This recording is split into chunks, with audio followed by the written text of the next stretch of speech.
Big story this hour out of Centreville, Virginia. About 2 hours ago, officials hosted a press conference to update us on the impacts of last night's massive home explosion. You can see some of that destruction on your screen there right now. Dozens of first responders rushed to Quail Pond Court just after 9 o'clock Sunday to battle those large flames. Crews are on the scene and they say they discovered a gas leak, leaving dozens of homes nearby in danger. At least 50 homes were evacuated as a precaution. WSNI was first on the scene last night, and we've been following this story ever since. Our Matthew Torres joining us live now from that neighborhood where this all unfolded with what we're learning now after that news conference earlier this morning. Matthew? Hey Larry, so we are being kept far away from this scene, but about a couple of hours ago when firefighters updated us, they say they will be remaining here at the scene for at least the next few days as this investigation continues. So that means residents living in this particular stretch of the neighborhood will have to be kept out in the meantime. Here to my left, this house here, you can see the red tape running across the front door, meaning there is still a high potential risk, hence why they cannot return. They are still determining exactly what sparked the explosion, but as you mentioned, early signs seem to be pointing towards a gas leak. The house that exploded does border a natural gas transmission line or lines. There's 3 lines that run through this community. We've determined that there's natural gas seeping through the ground from a supposed leak in one of those lines.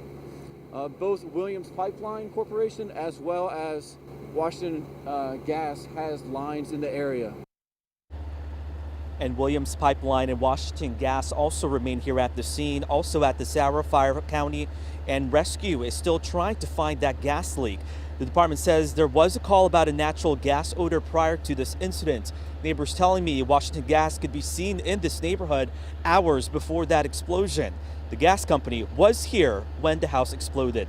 Neighbors say a man in his 80s was the only resident of the house that exploded, one of them rushing to help this elderly resident who had to jump out of the second floor balcony to escape.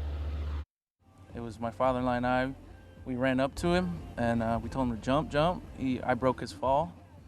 And after that, we kind of just got away from the fire. And next thing you know, fire department's there. I wasn't thinking, we saw him and I just ran straight to him, so.